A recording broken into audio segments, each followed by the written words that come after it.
Hi everybody, welcome back to the channel. Quite a few people have asked about the intricacies of printing a hydroponic grow tower at home on your own 3D printer. And some people have concerns about the use of plastic. So in today's video, we're going to go through the process of how you would print one, the cost of printing one, how long it takes, and what the impact on the environment is.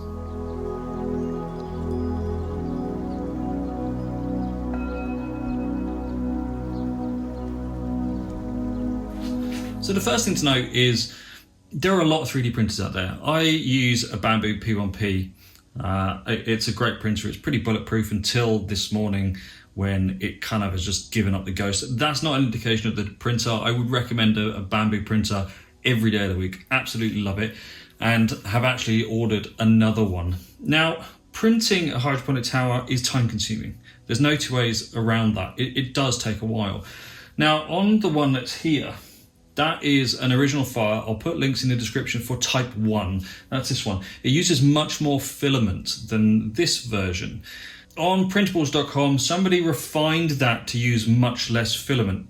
It does come with some problems though. The problems being, it doesn't really link together very well. It's very thin. Thin that it doesn't use so much filament, but it doesn't clip together and stay together as well as the one that uses more. Now, there is a way around this. You can do what I've done here, and that is, I'll show you right now. You can take some electrical tape and wrap it around the connection for these parts.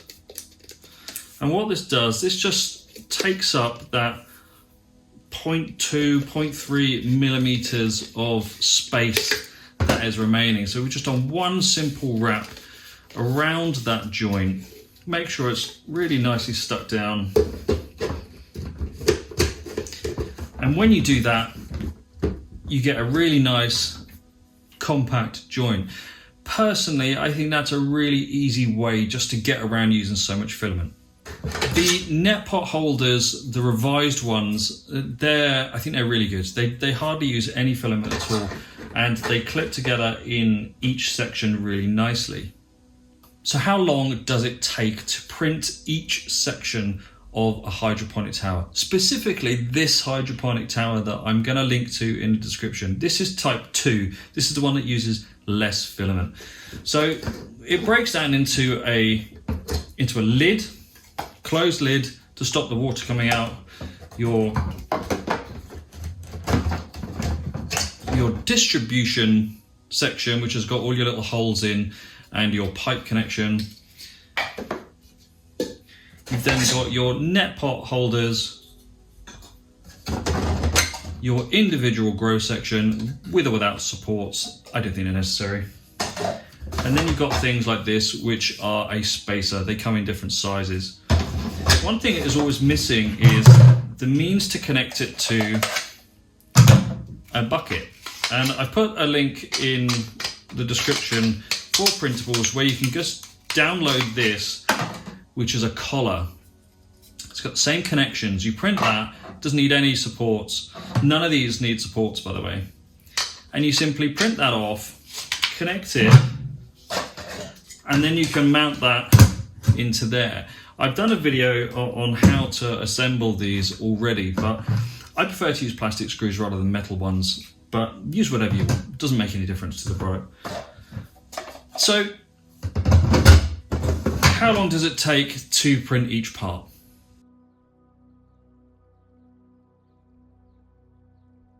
So buying PLA filament from Amazon for $22 to $24 a roll, that's 1 kilo roll, for 1 bucket adapter, 3 5-pot grow sections, 1 distribution module, 1 lid, 15 net pot holders. It has a total print time of 38 hours and a total cost of $44 Canadian. So as you can see from that previous section, the actual cost of printing this is really low.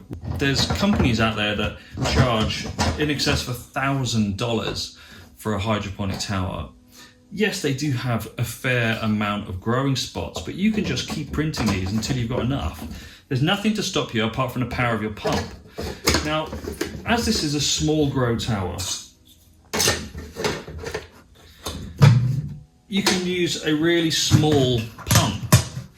This is a great little pump. I mean, I think this was 11 Canadian dollars on Amazon. It's adjustable, it's tiny, it's relatively quiet, relatively being the main word here. But it's got I think it's a 3/8 tube fitting. That absolutely does the job, and it will actually go probably another one section higher. So you can just remove the spacers and then put in like that. So you don't need the spacer, you can take that off, put in another one up here. You don't need the spacers at all.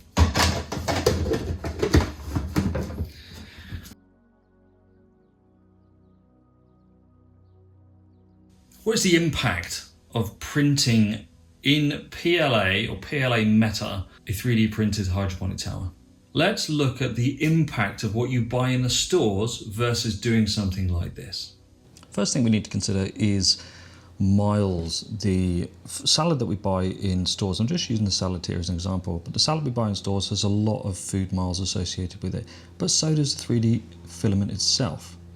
Next is how they're actually manufactured. 3D filament is manufactured from environmental sources. So these are biologically manufactured filaments from things like wheat and corn, whereas all plastics that salad is distributed in North America is made from petroleum-based plastics.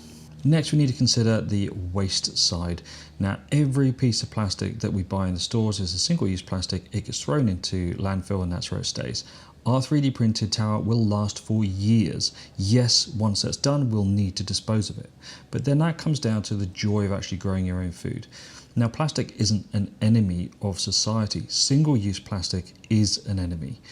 So that's something that we really need to remember when we're talking about things like this. Finally, in this video, the section we need to just talk about is water saving. The hydroponic grow towers use far less water than any traditional growing method out there, and it's by quite a margin too. It can use up to 90% less water to grow the same amount of produce. Me personally, impact on the environment is quite a big thing. If I go to a supermarket and buy a salad box, I'm buying them twice a week, or I was buying them twice a week.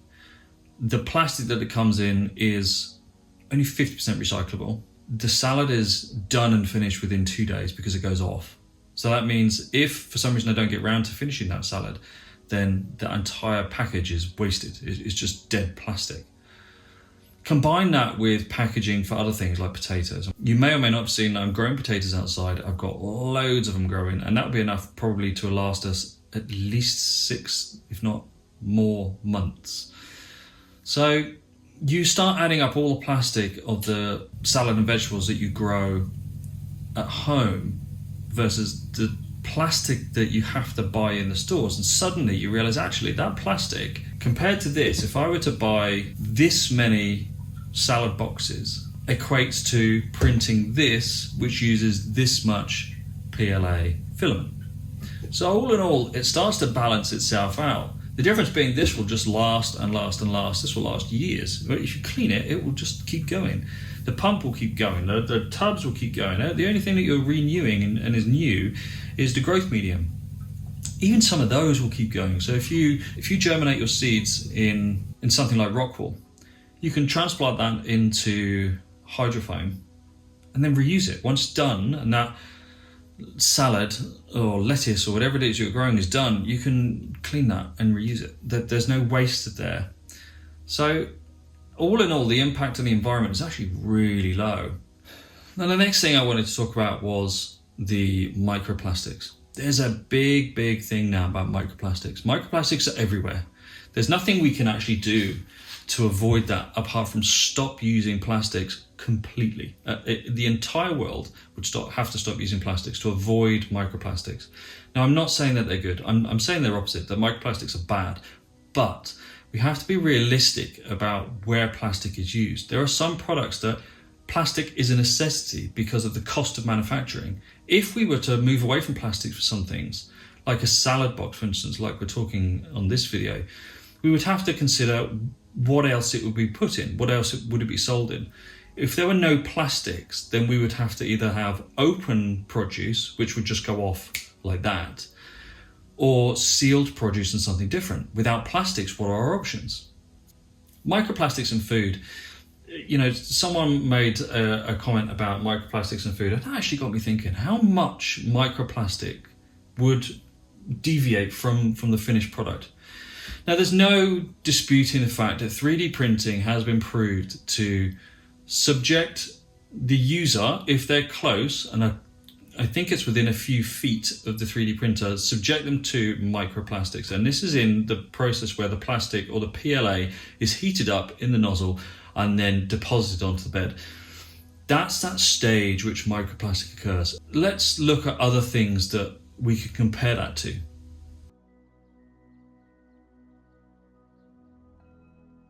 We can compare that to construction industry. We can compare that to concrete and cement factories. We can compare that to brick factories, plaster factories.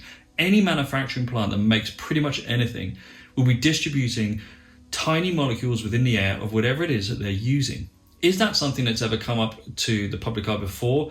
Yes, it has, especially for things like plaster, cement and concrete plants.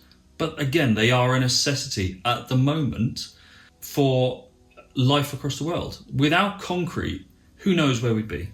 Without cement, who knows where we'd be? And that's the same for plastics. Plastics is not something to be scared of.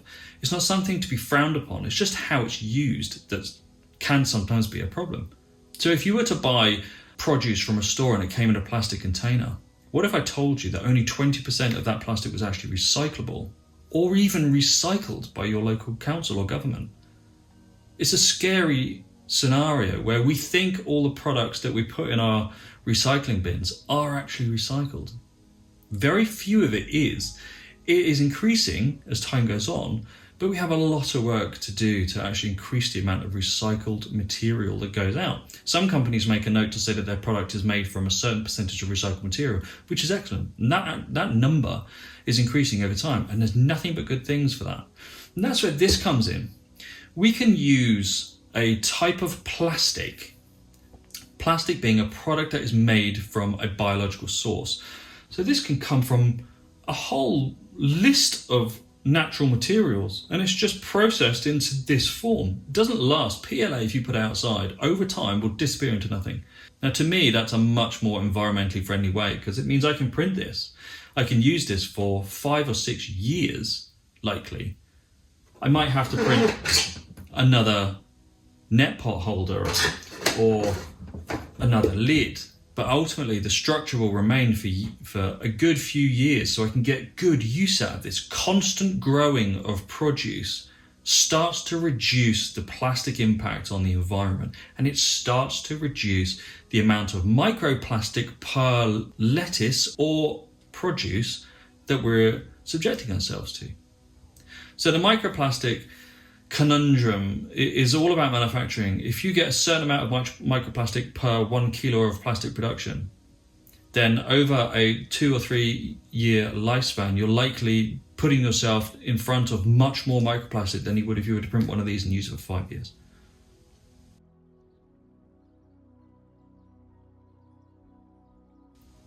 There isn't a lot of research. There isn't a lot of factual evidence and research done on this subject yet. Because 3D printing is so new, there's a lot more research required to determine what these actual numbers are and what they mean. I'd love to look more into this, and I will do as time goes on.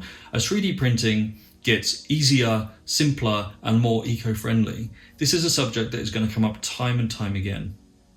So let me know what your thoughts are on 3D printing and food. Are you happy to combine the two? Are you only happy to buy produce in plastic containers from the store? Would you prefer to grow in soil and have no plastic in that element? Is a no plastic world actually possible? Big conversation there. Anyway, thanks very much for watching. Don't forget to like and subscribe. I'll see you next time.